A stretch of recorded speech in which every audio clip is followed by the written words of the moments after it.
Hey everyone, I'm Raymond. You're watching RPad TV 3000. We have a fun episode today where we're going to talk about Triple H's first month in WWE Creative.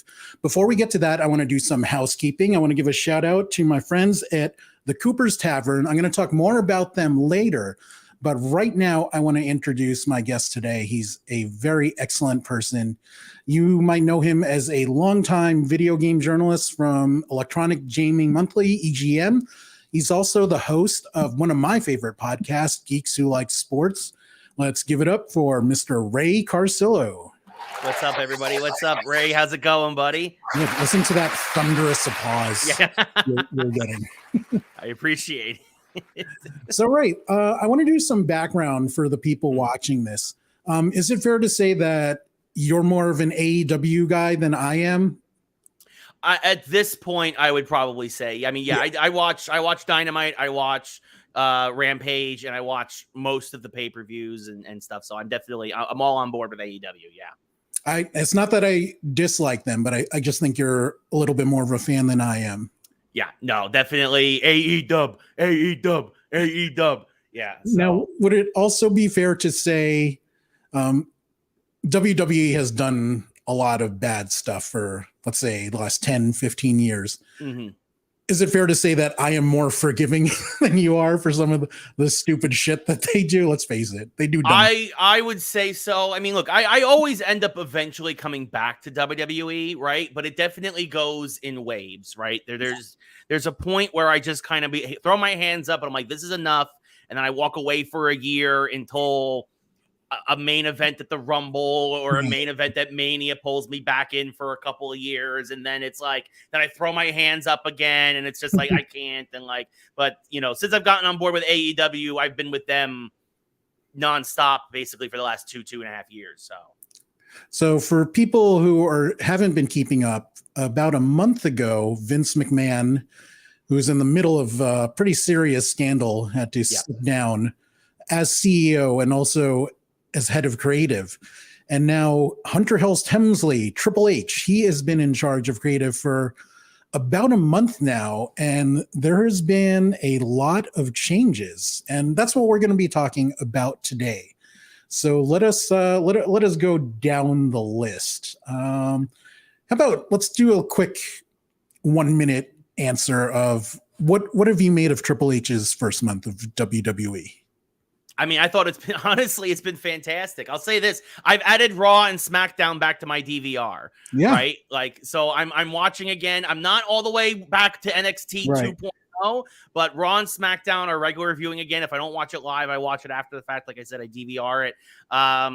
You know, I had gotten to that point again over the last, I would probably say 6 months, like probably since Mania, where I was just like, I'm kind of good. I'm good with this. I'm kind of good where everything's going. I'm not interested. And then I heard everything that was going on with Vince, and I'm like, all right, let me see what's going on. And new arrivals, better storylines, character building, you know, the show itself is shot in a more interesting manner. Like there's stuff going on in the background. Like you actually have to pay attention. Well, you can't just have Raw and SmackDown be even busy, you know, like background noise anymore, because you don't know what you're gonna miss. So they're more, it's more engaging, it's better written, and it's better wrestling right now. So A+ to Triple H over the last 4 weeks. Thank goodness the game has come to play. Well, it's all about the game. For me, there have definitely been problems for Raw and SmackDown for the last 10 years. There's no denying that. And it's maybe since the Four Horsewomen were the big thing in NXT. Mm-hmm. NXT, Black and Gold NXT, has been my favorite WWE program for at least 10 years. Like when was that era? Like when was Bailey and Sasha? When were they all NXT? I mean, it's definitely been like, I want to say at least like probably like, the last 6 years, seven or eight, maybe. Yeah. Like, I mean, I want to say that to support your point. Like I went down to NXT in Orlando and saw when Finn Balor debuted there. Okay, yeah. Like, I mean, that was like NXT was how they came in and brought in like not only a lot of the current talent, but really built a lot of guys up like Sami Zayn and Kevin Owens. And like, if you weren't familiar with these guys on the indies, this is where they came into, and NXT was where you see them and they got to thrive. And then hopefully, for the most part, they were able to thrive on the main roster until the last couple of years, which I'm also going to blame Vince Russo for part of that. I don't know if you heard about that story too. But yeah, it's good to see that maybe Triple H is bringing him in that NXT indie vibe, wrestling vibe again a little bit to the main programming of Raw and SmackDown. We have a hey Ray and guys from Star Drew. What's up, Star Drew? What's up, Drew? Very cool. Now, before we get into what Hunter's doing right, I think we should examine for a little while what went wrong. So, how do you feel about the last 10 years of Vince's WWE reign? Like, what bothered you about it? I mean, I think. I'll say this: it was probably a C- overall. Like, I think that it was, for the most part, below average. I think he did not develop. He did not give a lot of people time to develop. It was the same kind of nepotism. And if you were Vince's guy, you got a push. If you weren't, he wanted nothing to do with you and you floundered. Right. And that's why so many folks now, a lot of AEW is former WWE guys. You know, it was Vince's way or the highway. And as much as there is no denying that Vince's legacy, it will always be intact, no matter what happens with the scandals and all that other stuff. The reason why we have wrestling at the level that we have wrestling nowadays is because of Vince McMahon. Yeah, for sure. But the last 10 years has been, I mean, they call it the PG era for a reason. It has been, I don't know. It feels like who's going to be the next Doink the Clown, right? Like that's what I'm expecting every week during the Vince era. You know, it's like nobody's getting a good push. None of the storylines are paying off. A lot of the matches just feel like random filler. And I think that there's just no cohesiveness to the shows in general. If you weren't opening the show or closing the show, it felt like Vince didn't care about you. Right.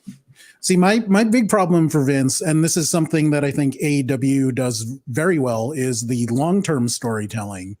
The AEW seems much more committed to seeing things out. Let's look at Hangman Page for an example. That was a story they told for maybe like 2 years. And they had a payoff for it. Now with Vince, if he doesn't like something, he'll rewrite Raw like an hour before the show, and that makes your long-term storytelling suffer, or sometimes it just gets thrown out the window. Like, remember that mystery hacker that WWE had? I think it was supposed to be Ali or something, but they never went with it, and that was to their detriment. Drew brings up a good point. The last 4 years of COVID time is when stuff really went sour. A lot of it, yes, but I also think that period was good for Roman Reigns because I think it let him find himself as a heel. But for the most part, I totally agree with Drew, and he has more. Just pissed the Miz is pushed while almost every interference. I think even that, like, I'm really intrigued by what they're doing with the Miz right now, but we can get into that later. But going back to your point of the long-term storytelling, I mean, and changing things on the fly. I mean, some of my favorite guys, and this is why I really fell out of it, was like Bray Wyatt and Braun Strowman and and the rest of the Wyatt family. Really, everybody in the Wyatt family, I feel like got screwed because Vince just didn't get it. And like those were four of your best workers. You know, I mean, Brody Lee, of course. I mean, God rest his soul, ended up finding his stride so well in AEW. And it's like, you had this in WWE. You could have had this in WWE. And it's just like, you know, even Eric Redbeard, you know, Eric Rowan is coming now, making appearances on the indie scenes and dominating. And it's like, guys, you had this talent all the time. And you just, how did you not know what to do? Especially with Braun, which was the most confusing. That's the prototypical Vince guy. Big, muscular, power slamming everybody. Like, and he dropped the ball with him. And I just don't understand it. And again, going back to the AEW, even with their women, Thunder Rosa, a 1-year storyline before she got the title, right? Like, I mean, Tony Khan does a much better job with the long-term storytelling. And it's clear, it's a perfect example. WWE has become Star Wars. Vince McMahon was Kathleen Kennedy. Okay, yeah. The worst thing you could do is to go into a program without a plan. And it felt like Vince never really had a plan the last few years. And that's kind of what happened with the new trilogy with Star Wars. Kathleen Kennedy didn't have a plan for the new trilogy. She's just like, we need to make more movies. We need to make more movies. Right. And, well, we all know what happened there. So it's interesting you brought up Braun, because rumors are he's on his way back. But even more than Braun, for me, like Killer Cross, Karrion Kross. Of course, yeah. Like the perfect Vince guy. And then Vince gives him this completely stupid outfit and gets rid of Scarlett. I was about to say, who's amazing as his manager and his valet. Like, you gave him, you took away his gimmick, you turned him into this weird gladiator, God of War reject. Like, and then you have him lose to Jeff Hardy. Like, yeah.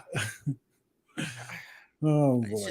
It's just I don't know. It really felt like, again, it just felt like Vince, everything was a knee-jerk reaction to how he felt that day. Yeah. Like, and if, like, I don't know, if somebody, I don't know who pissed in his cornflakes, pardon the language, but like, if some, whatever happened that day, I don't know if I'm allowed to swear or anything here, but go for it. But like, he was just like, screw it. Yeah. That's it. And like, the one good thing that Vince did was, I think, push Theory a little bit. And I loved his pencil promo because it is such an old school nod to wrestling. And I think that's when Vince was still all right, was when he was on camera. Vince as Mr. McMahon could still do that. But as the guy actually holding the pencil, he couldn't do it anymore. Couldn't do it. Absolutely. Now, you brought up 2 points that I wanted to talk about in relation to Keith Lee. Like, for me, that guy was an incredible waste under Vince. And you brought up the point where if you're one of Vince's guys, you're set. Yeah. So a guy like Keith Lee gets completely overlooked, misused, basically wasted, while Vince is high on, let's go with more Carmella. And I'm like, what? Yeah. Why? It's like I have a good feeling about this Carmella woman. Yeah. He just liked looking at her. Let's be honest. We all know why Carmella got a push. Yeah. Not to say she's not a good. Not to say she's not a good wrestler, and not to say she doesn't deserve a push. But I am fairly confident that Vince pushes some of the women for all the wrong reasons. Right. And I think the women's roster is so loaded. I think there are much better wrestlers. Absolutely. Push. Drew brought it. The kid that Braun tagged with is kind of cool. Yeah. Yeah. I don't know what that kid's name was. Like, he must be in like 7th grade now, or maybe he's in high school. There you go. A few more years, the WWE can sign him to a developmental contract. That's funny. Now let's get away from what Vince did and let's get more positive. And what changes has Triple H made that you like so far? I will address some small ones first, and I have a question about something you brought up later, but I love that he brought back full names. I didn't understand why Vince was like, no, you're just Riddle. I'm like, why? That sounds stupid. You're not Austin Theory anymore. You're Theory. I'm like, I have a theory. Your name sucks. So Hunter got back the full name thing. He's letting the talent stream on Twitch, which I think is just good for morale. Yeah. And what are some of the changes that he's made in the month that you like? Well, I mean, definitely the ones you mentioned are terrific, because I think Vince making everybody one name or one word was kind of just talking down to the audience. Like, it's more marketable. They'll remember you easier. Like, it's like, no, we can remember somebody's name. Like, it's not that hard, Vince. Like, come on. But I will say this. I like the way that the shows are shot. I like that they'll go to commercial break in the middle of a match now is less predictable. The pacing of WWE television now is a lot more unpredictable, and that makes it more engaging, right?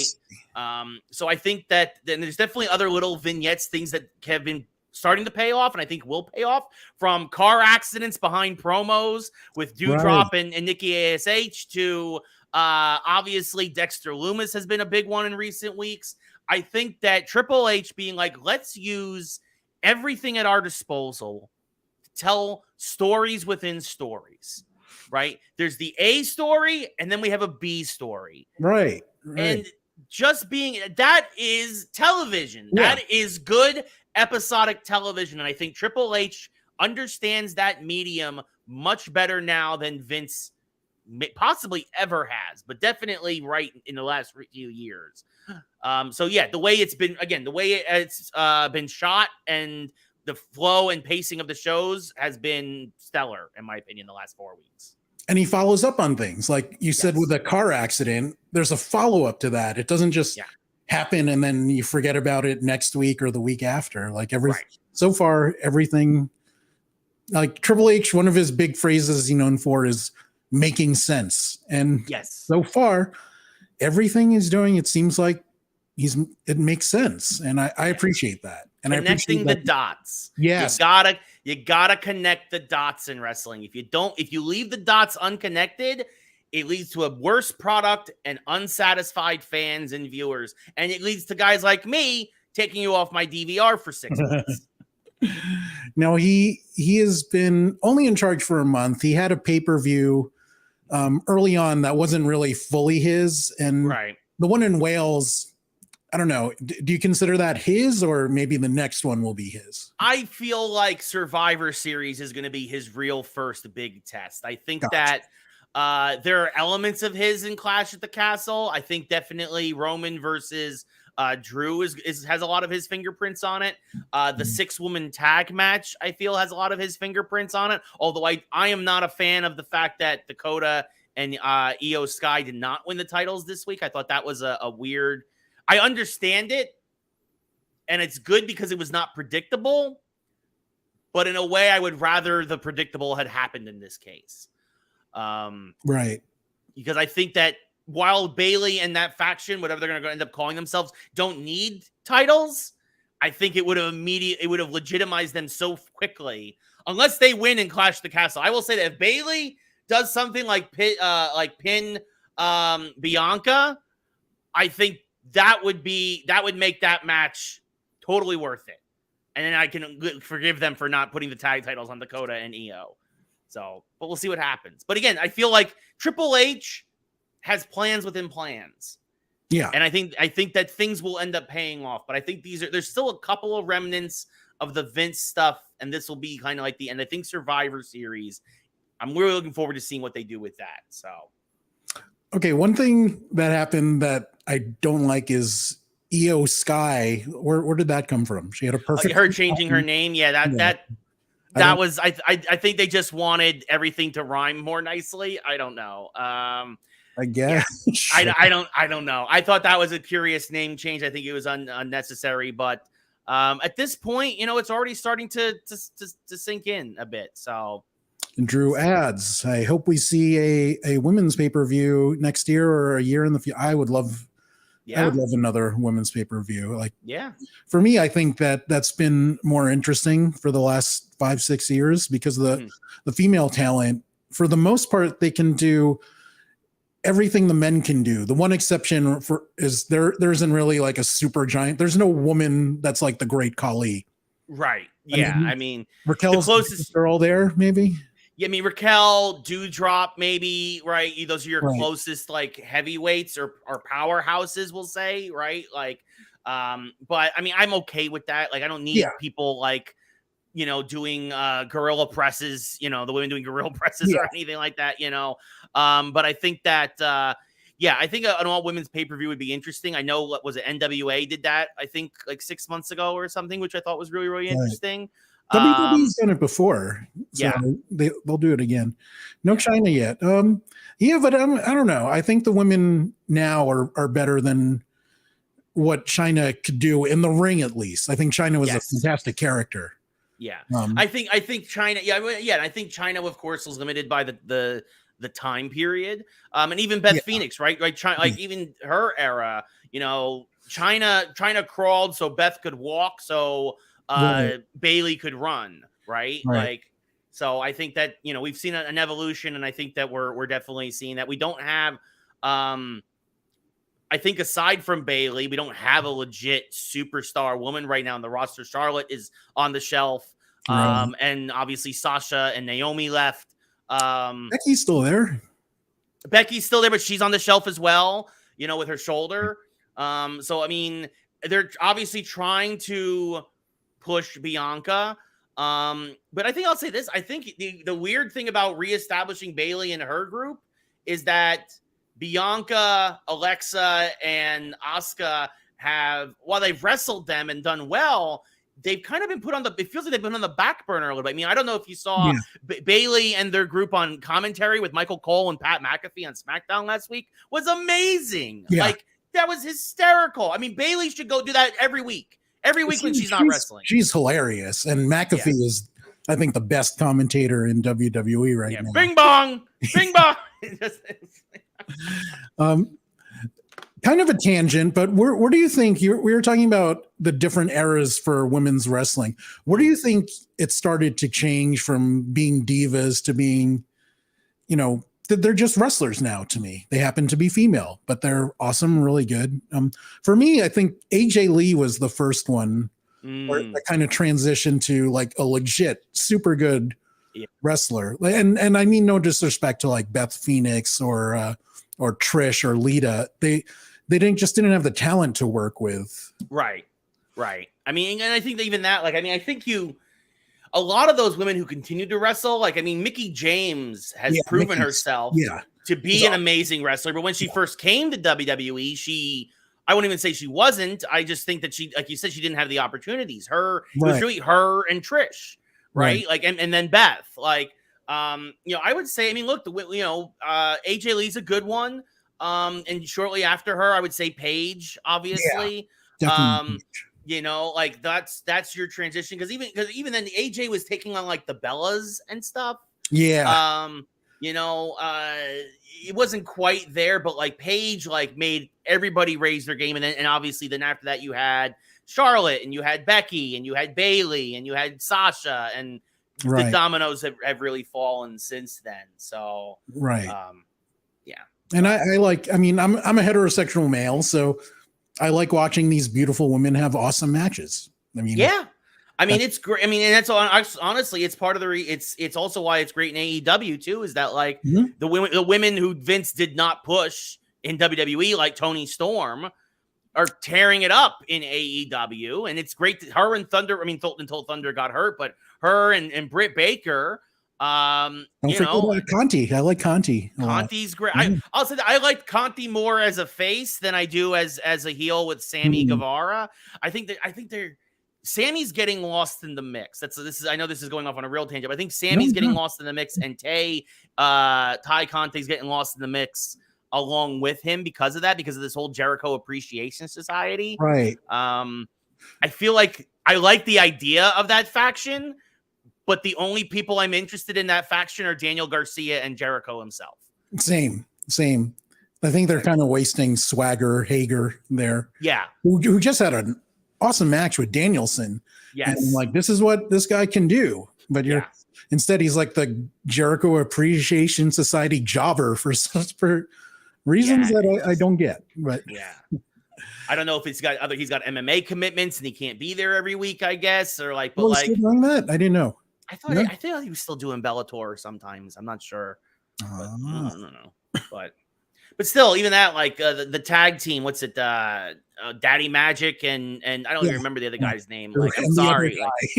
Like I'll say their social media promos are better than their on-air promos. Yeah. Like, I mean, and that's an issue, you know. I mean, I know that I think Sammy and Eddie Kingston were supposed to have a big rivalry, but like I think that actually boiled over. There was actually some real life stuff behind the scenes, not to get into that drama. Eddie got real life suspended. He won't be back until he's opening. I think he's doing the kickoff show for All Out against Ishii. And that'll be the first we've seen of Eddie in weeks because of his suspension. Is that a punishment match or just? I don't think it's a punishment. I think it's just that like you're going to be on the pre-show because we haven't been able to build anything for you because we suspended you, and that's it. Your rivalry with Sammy's done because clearly you know something's going on behind the scenes. But I'm an Eddie Kingston mark, so I don't know what happened. Eddie has admitted fault. He admitted he was in the wrong. So it is what it is. But I'm still going to root for Eddie Kingston. So in my head, what happened was Sammy tried to take some of Eddie's pizza, and then Eddie got pissed, and they fought backstage. I think Sammy was talking trash about the Yankees, and Eddie flipped out because it's been a real bad month for us as Yankee fans. It has, and he lashed out. And as somebody who's been there, I understand that Eddie said, yeah, Eddie is technically in the wrong, but he's defending Yankee Nation, so Okay. I'm going to be selfish and keep you on this tangent for a bit, because I do not get Eddie Kingston at all. I think he's good, but I don't know why people. I mean, fans love him, and I totally don't get why. So can you tell me why you love him? I see when I see Eddie, I see shades of Stone Cold. Really? I see the blue collar hard worker kind of always being held back by the establishment and the guys who are above him and all this other stuff. I mean, I think, and that was the whole point, I think, of him and Jericho's rivalry, right? Was like Jericho was the established Hall of Fame, arguably the GOAT, right? Like, I know a lot of folks will say Flair. You can make arguments, but the point is that, like, Eddie has constantly been reaching for that brass ring, and he's constantly been held back. I think that there's shades. He's the underdog, and I think that so he's got shades of Stone Cold. He's got shades of Mick Foley to him too. Like he'll go into a Texas death match. Like he'll That's fair. You know what I mean? Like he doesn't mind getting bloodied and cut up and all that other stuff. Yeah. And he doesn't look like your prototypical pro wrestler, right? Like he looks like, I could if I put a singlet on and a Yankee hat and you put me next to Eddie Kingston, we would look very similar. It's a mirror. We're looking in a mirror, but if Eddie Kingston ever sees this, he will probably not appreciate that. But I would love to see you guys in a tag team. I think that'd be great. I'll just be his manager. I'll just talk. The thing is, he talks. He cuts a great promo too. See, I can't do anything physically, but I can run my mouth. Yes. So I think that there's a relatability to him. There's an underdog quality to him. There's a hardworking aspect to him that is evident. And I think that those are all qualities that I think that I've always appreciated in a wrestler. Whether, like I said, whether it's a Stone Cold or a Mick Foley, and the way they've written him, he's always been, even when he was a heel, I couldn't help but root for Eddie a lot of times because he always made good points in his promos. I never thought about the Foley thing. I'm glad you brought that up, and that is a good point. Now, before we get back on track, I would like to talk to you about the Cooper's Tavern. Ray, I don't know if you've noticed this, but I'm not white. This is news to me. No, I mean, so there's a lot of places in the middle of America where I'm just not comfortable going. One of the places in middle America that I love is Madison, Wisconsin. It's a great city. They're big on the cheese there. Really, really vibrant city, a lot more diverse than I was expecting. And they're totally fine with my socialist agenda. My favorite restaurant in Madison is the Cooper's Tavern. I want to say it's an Irish pub, but it's really much more than that. The food is fantastic. They have a lot of local cheeses. The standard pub food with some really cool modern twists. But what really makes it for me is the staff. It's so friendly, so welcoming. One of the guys there is the most handsome middle-aged Irishman you'll ever see. So if you're ever in Madison, Wisconsin, you personally, Ray, and anybody watching this, go to the Cooper's Tavern, ask for Peter, and tell them that Raymond sent you.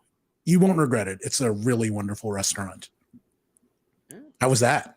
That was great. I'll have to, if I'm ever in Madison, Wisconsin, I would definitely have to check that out. I could definitely use, Drew says he could use a pub sandwich. I could use a sandwich now. Yeah. Definitely. I could use that one too. Drew also said he's a Blue Jays fan, and I'm we're well, we'll see what the Yankees do. We're talking wrestling. We're not talking baseball. Well, let's get back to Triple H. He has brought back a lot more talent than I was expecting in a month. Out of the guys and gals that he's brought back, who are you excited about? I mean, I'm carrying Cross. Honestly, he's already been he's been inserting himself into the title picture. Yes. I'm thrilled about that.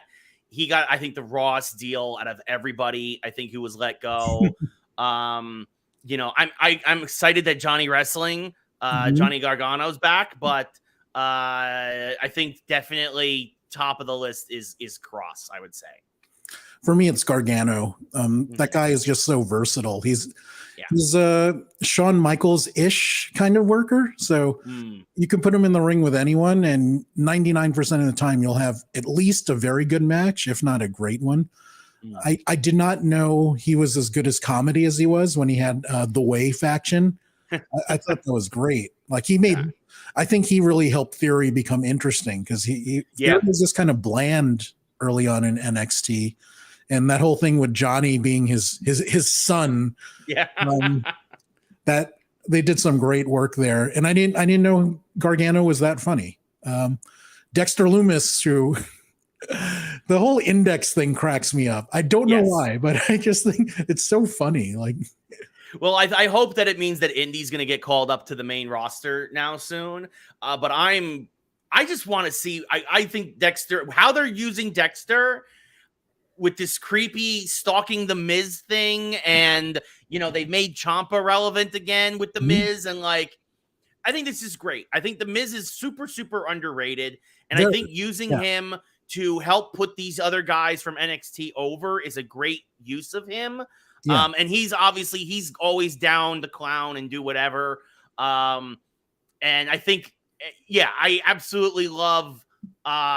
I can't wait to see where this goes. I tune in every week just to see where Dexter shows up next. I mean, like the broadcasters selling Dexter in the background half the time.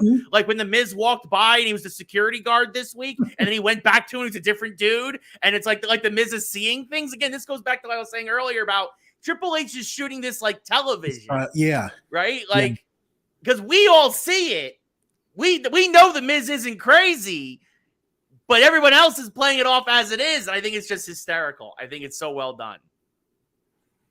3-way Drew, Roman, and Cross should be amazing. Survivor. Yeah, that should be a good one as well. It looks like Drew will get at least one of the belts. I don't know how they're going to write that one, but they need a champion that's full time. Absolutely. And no offense to Roman, who's done phenomenal work. But they need a full time guy there. They need to redivide the titles again, and I think that and the tag titles too. I think that they in a way now the belts have been hurt.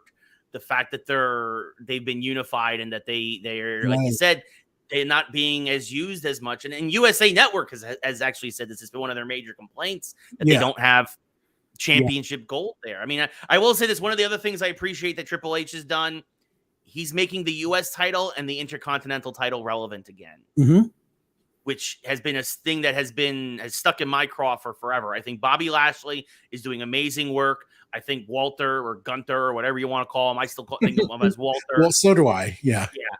Gunther has done amazing work. I think I'll say this, I think he will drop the title to Sheamus, and I think Sheamus will continue to do great work with the Intercontinental title. This way Sheamus finishes his career Grand Slam.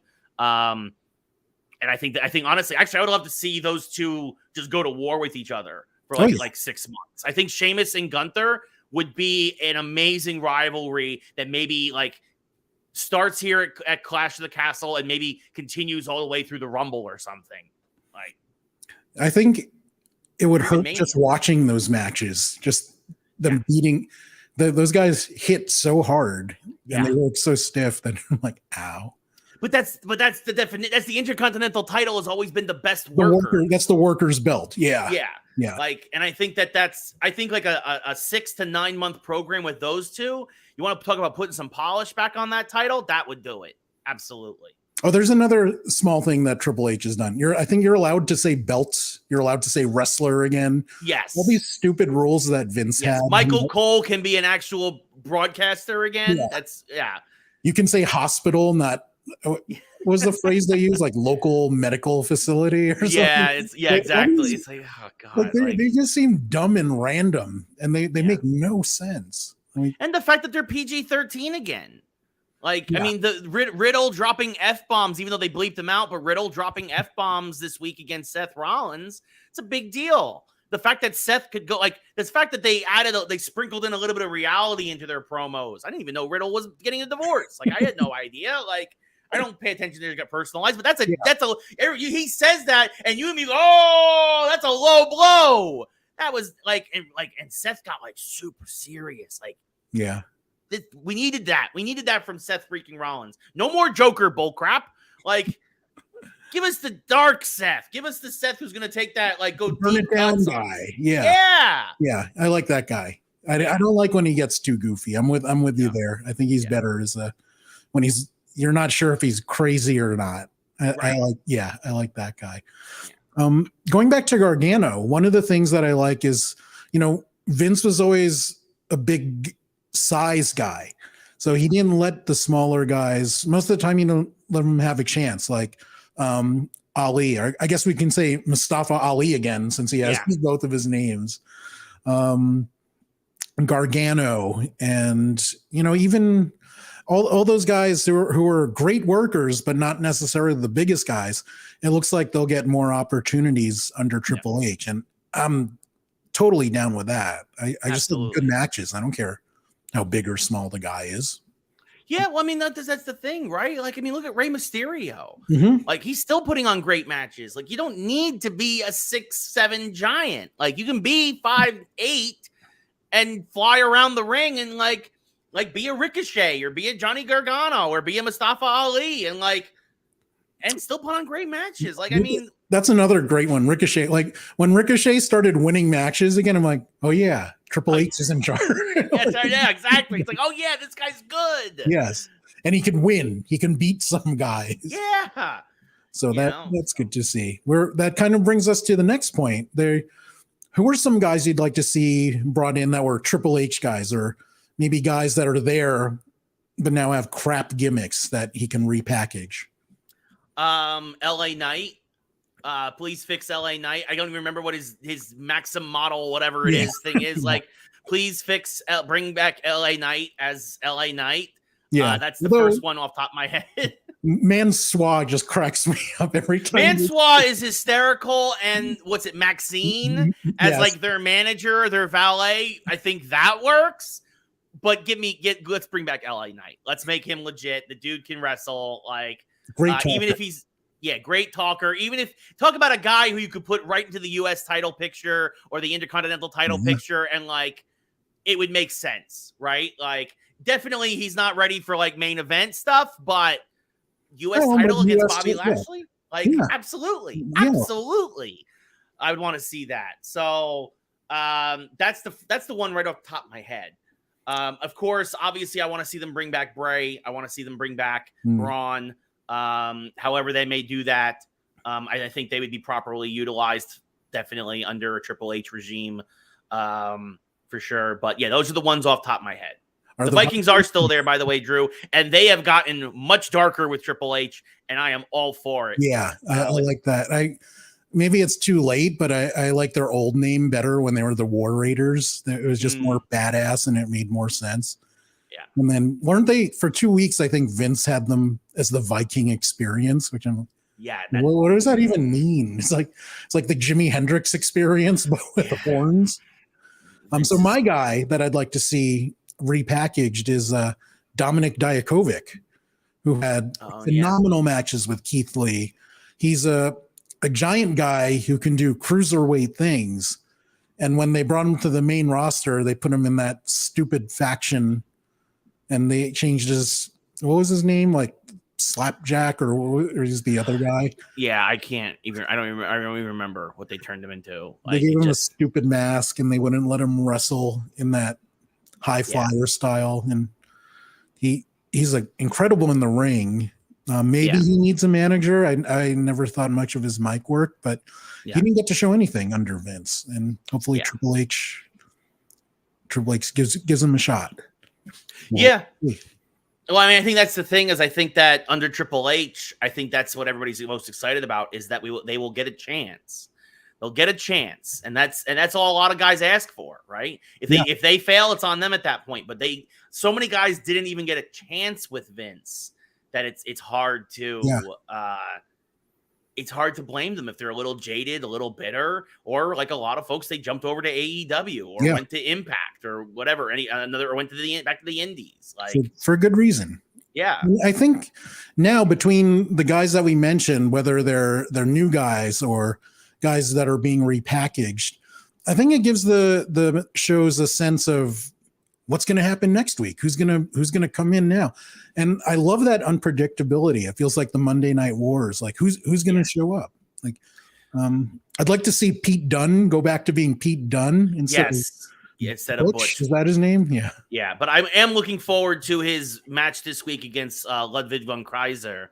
I think that's going to be a brawl, and I think you'll get to really see Butch / Pete Dunne really show off his skills for the first time since getting called up. And I wish they would give Marcel his name back too, instead of Ludwig Kaiser. God, wasn't his partner injured or still injured, or did they cut him? He has his own faction now in NXT. I forgot what it's called. But see, I'm not caught up on NXT. I haven't been fully brought back all the way yet. So Ray, we have a very cryptic comment here. It's 0. an O or a 0 or an O. I don't know. O. Yeah. Oh. 0. Oh. Oh, you didn't know? Your ass better call somebody. Sorry, I had to do it. You absolutely had to do it. Road Dogg got brought back. By the way, speaking of he's brought back on now behind the scenes. Like Triple H is like everything that Vince has since my heart condition, and Vince took advantage of it and unraveled everything I built. I'm now going to build it back in the next 6 months. Well, now everything he's done with the changes he's made with filming, production, the way they treat the announcers. I heard the announcers are no longer scared to death of getting yelled at in the earpiece. They all feel a lot better. Yeah. New talents, repackaging old talent. Will Hunter ultimately solve WWE's creative problems that they've been suffering for the last decade or even more? Absolutely. I have at this moment in time 100% faith in Triple H. I think that where we are going right now, it's not going to happen overnight. It's exciting. It's not going to happen overnight. But I think that by this time next year, or I'll say this, I say everything will be fully realized come next WrestleMania. And when next SummerSlam rolls around, we're going to be talking about how amazing WWE is now, how competitive it is, how AEW is going to probably have to answer. I think that's part of the reason why AEW has started to pull out the stops again the last couple of weeks in terms of their writing and their reveals and everything, and finally starting to bring back some of their guys and put some other guys over and whatnot. I think it's going to be fun. It's a good time to be a wrestling fan. Heck, even if you watch Impact Wrestling, Impact is doing some of the best stuff they've done in years. That's kind of nuts. It's unbelievable, like they taking, they got Honor No More, which was a lot of the old Ring of Honor guys. That faction is tearing it up. Obviously they've got the Motor City Machine Guns. They got Josh Alexander as their champion. Like it is a great time to be a wrestling fan. It cannot be understated that right now, I couldn't have said this 6 weeks ago.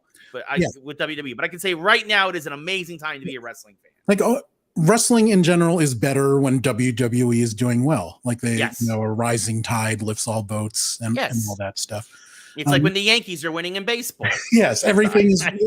No, I totally agree with you, and you are absolutely correct on that. Another thing that, in addition to the small guys, I think some of the women will have more opportunities as well. Like, obviously they pushed the 4 horsewomen and Ronda Rousey, but I've heard in house shows they've been doing Asuka and Io matches, and allegedly they've been knocking it out of the park. I'd love to see that in a pay-per-view. Yeah, I mean, and that makes a lot of sense because you don't have the language barrier with those two. Like, obviously, Japanese is both their native tongue, so they are probably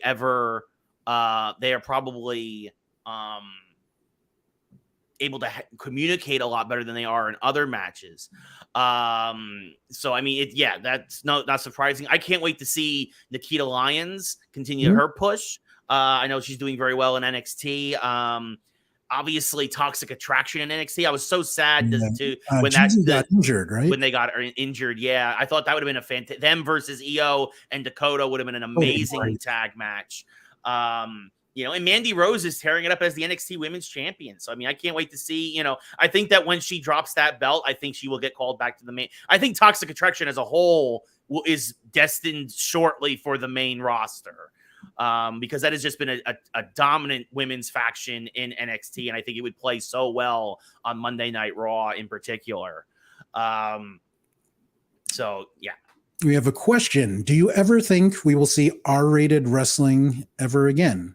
And specifically R-rated WWE? I want to say no, because I don't think they need to do that. I think the talent has gotten better, both men and women, that they don't need to push the envelope outside of the ring as much as they used to, because the in-ring work is that much better. That's just my take. I could be very wrong. Yeah, no, I don't think we're going to see R ratings again. I think PG-13 is going to be as far as most places go.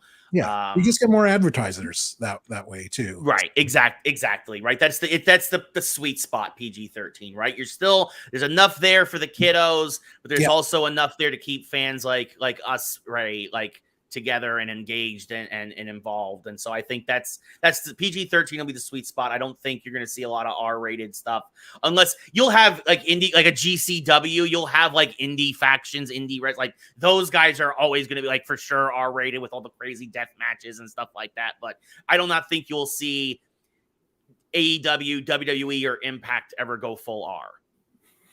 Do you think, we were talking about the women before, do you think there are any other women that are on the way back? A bunch of people would love to see the Iconics back. What was Dakota Kai's partner's name again? Totally escapes me. The girl with the shiniest wizard. I am drawing a blank as well, but I think at some point you'll see Candice LeRae come back.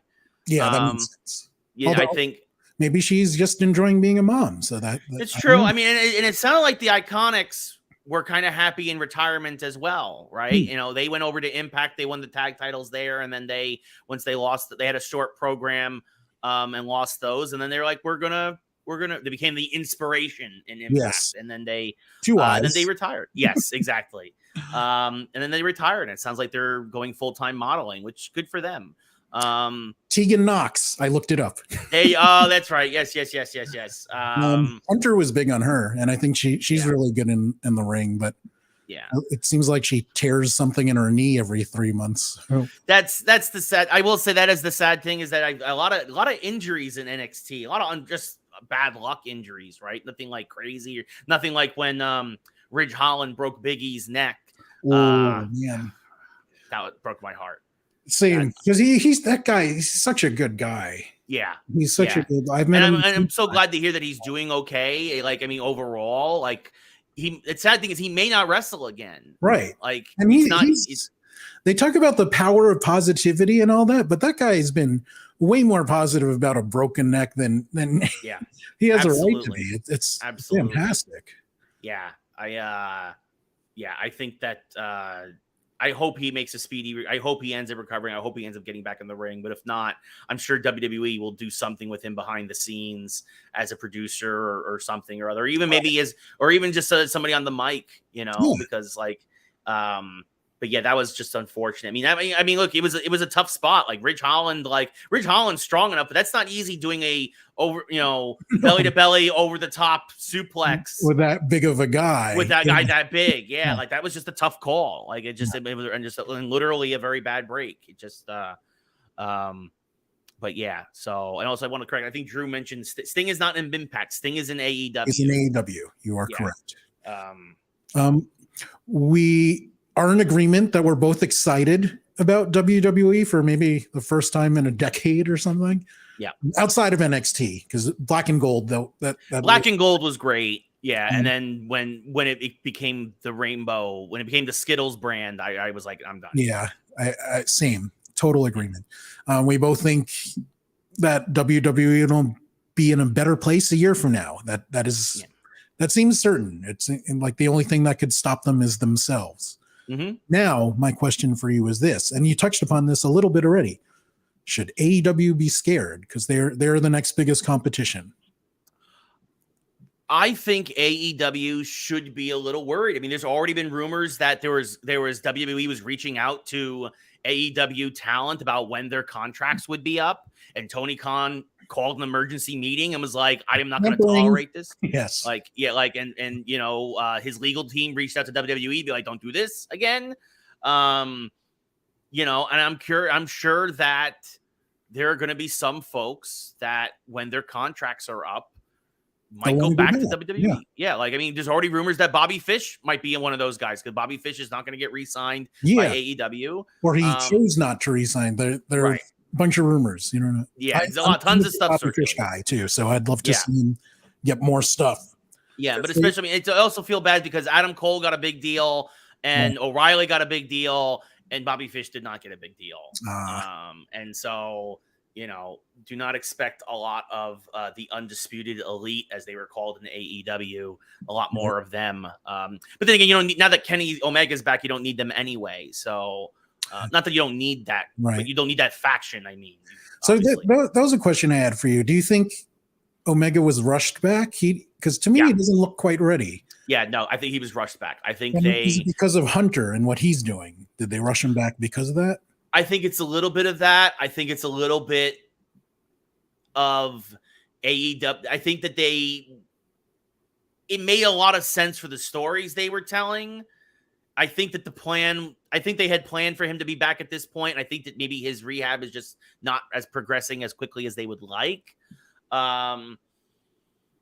But yeah, I mean, it sounds like, Omega had a real tough time with all these surgeries and all this other stuff. And I think that he's being brought back too quickly. I think it's part of the reason why they put him on a 3-man tag team. So he doesn't have to do more than 5 minutes a night. Yeah. It doesn't look, he still has those suction cup shoulder hickey things. Yep, exactly. From his therapy. And he's still taped up around the ribs. He's got all the bands, those, I don't know what they're called, the copper bands or whatever around his arms and stuff. I mean, he knows. I mean, I do not think he would be back if he was not needed, and if he was not able to be back. But I definitely think that there was maybe a little bit of, again, and I'm just speculating here. Yeah, of course. Feels like there was a little bit of pressure. There might have, whether he felt it, maybe even if he just felt it, right? Even if he was just like him seeing the landscape of things changing in the wrestling landscape and being like, I need to be back. The fans have been clamoring for him to be back. I mean, it was 9 months that he was on the shelf. Right. So, but he had multiple surgeries, right? He had a hernia surgery. Yeah. He had a thing. Yeah. Yeah. So there's a lot going on. I mean, they talked about it on the broadcast. They said it. He had a hernia, and they talked about how the mesh that had to go into his abdomen. Cause that's how, those who don't know, that's how they do a hernia, is they put mesh in there and they suture it and all that other stuff. And I've had that. I've had an uncle who's had that. It's not fun, and it's a slow recovery usually. Yeah. To my understanding. And just to be clear, I should bring this up that he is vice president or one of the vice presidents of AEW. So I don't want people to think that people are pressuring him to come back. It's on his own volition.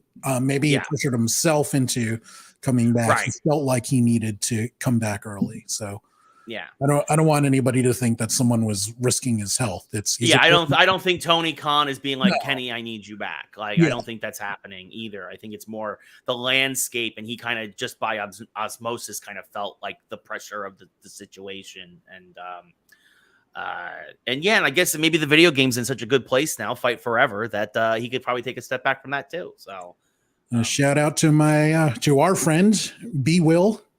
Good luck with your game, man. Good luck to everyone at Ukes. I love you guys. Yes. You guys are awesome. Can't wait to see what you do.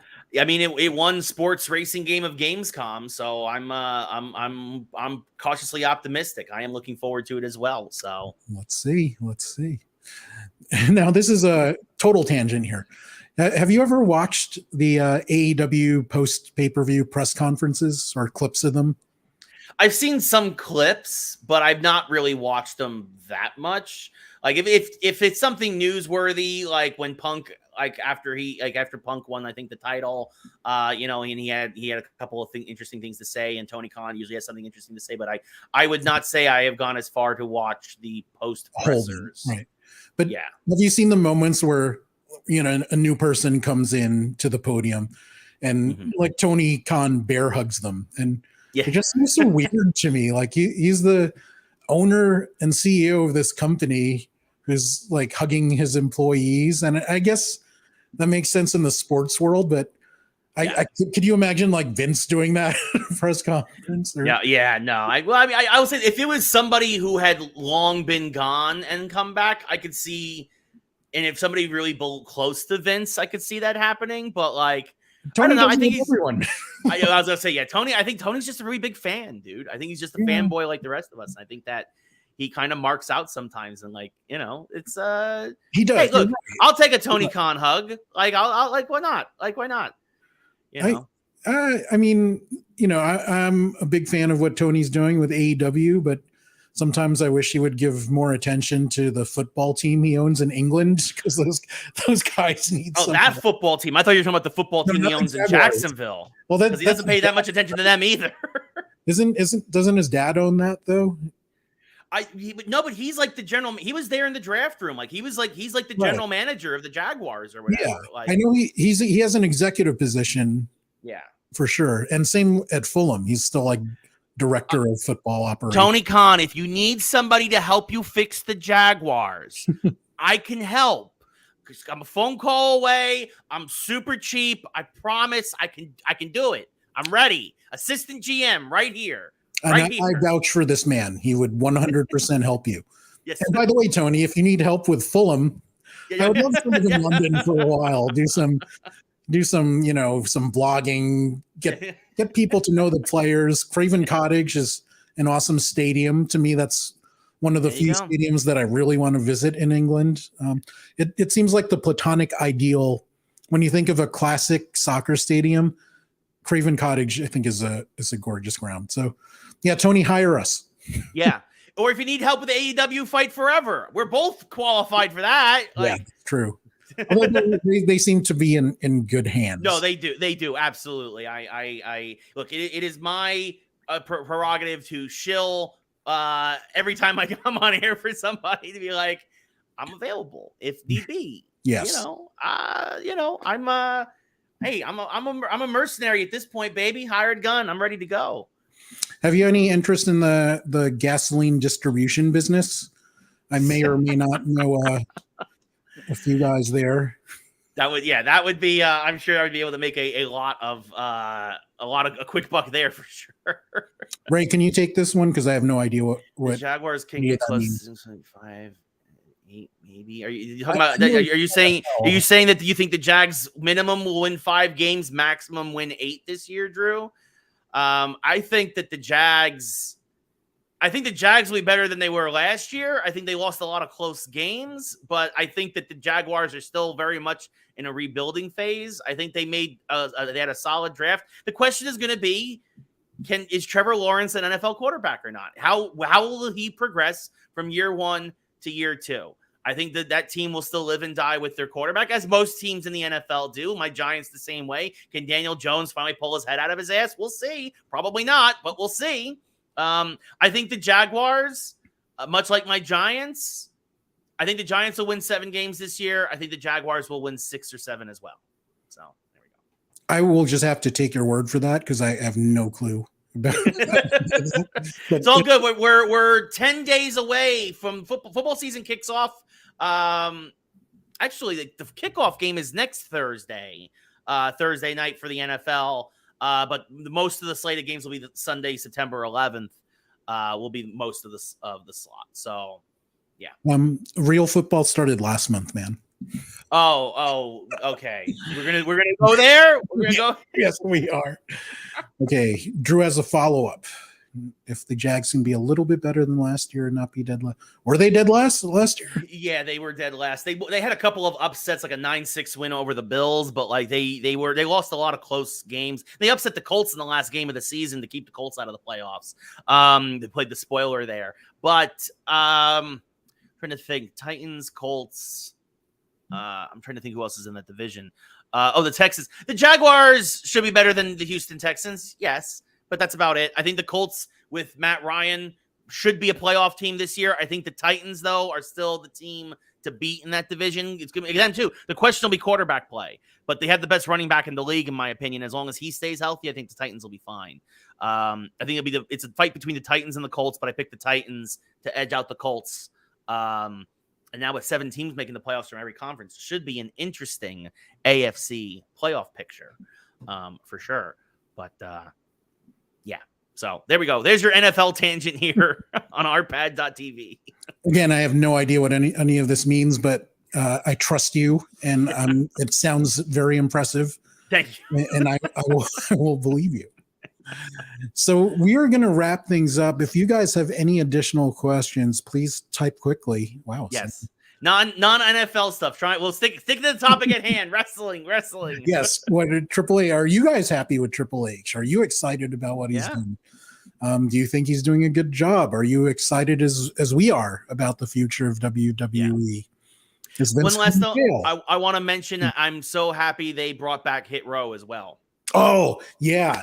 That they got a raw deal too. Yeah, and absolutely. Those guys are phenomenal. And top dollar. I mean, the dude. He's a modern day Vader. He moves like Vader did at that size. Damn, that's impressive. Like they need to split take both tag titles and split them up off of the Usos ASAP, and the SmackDown tag titles need to go on Hit Row. And the Raw titles need to go on Street Profits. Just saying, putting it out there. Oh, look at this. Ray doesn't want any white people to have the belts. So racist. What?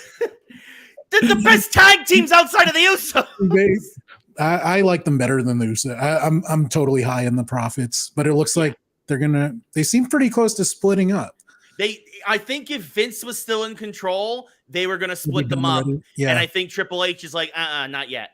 Not yet. I think he wants them to have one more legit run with the tag titles. Right. Before he splits them up. Right. Because they've won the belts, but their runs weren't memorable at all. No. So it's kind of like Nakamura had a bunch of IC runs. And they were all forgettable. Yeah. That's another guy that did super well in NXT. Mm-hmm. Came up super hot to the main roster, and then Vince just let him fizzle. Well, I think part of it is because Nakamura can't cut a promo or struggles to cut a promo. I think that's why I think it was such a big deal when Rick Boogs was there for him, because I think that until he tore his ACL, was that them together was a great, fun pairing. And then without him...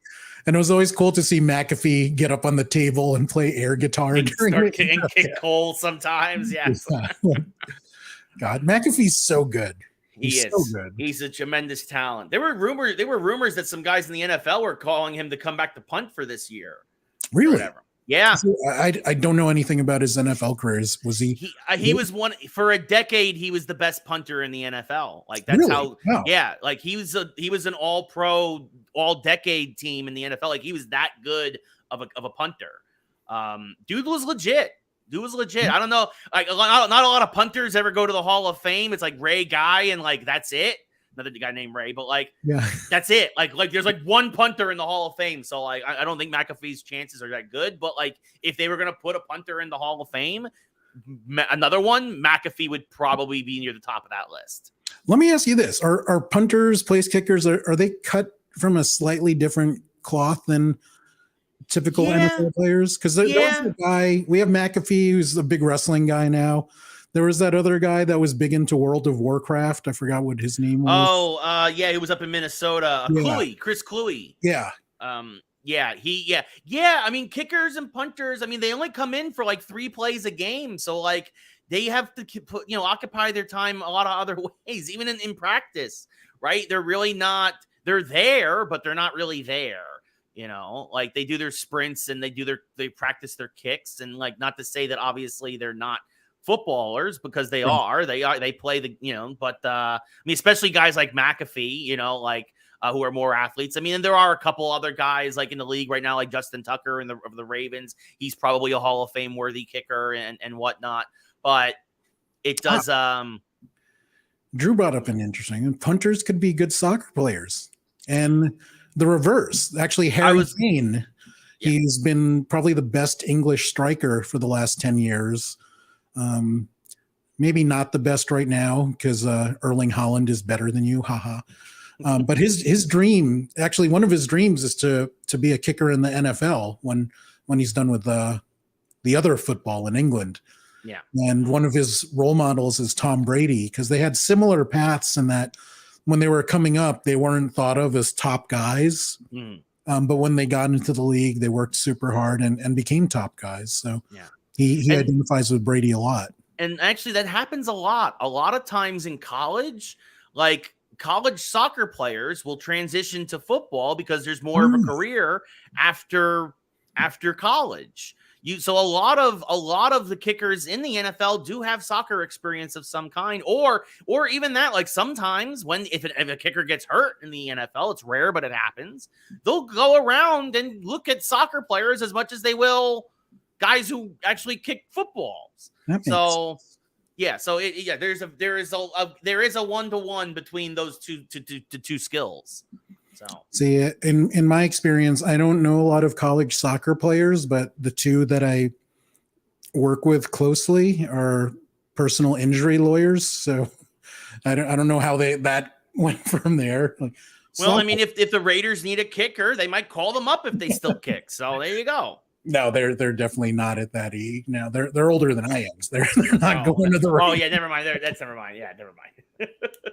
I mean, then again, the Raiders, knowing the Raiders, they probably could use some good lawyers too. So that's true. Some of those fans, it's funny. Their fans are known for, when they come up from Oakland, they're known for trashing hotel rooms here. So that's kind of weird.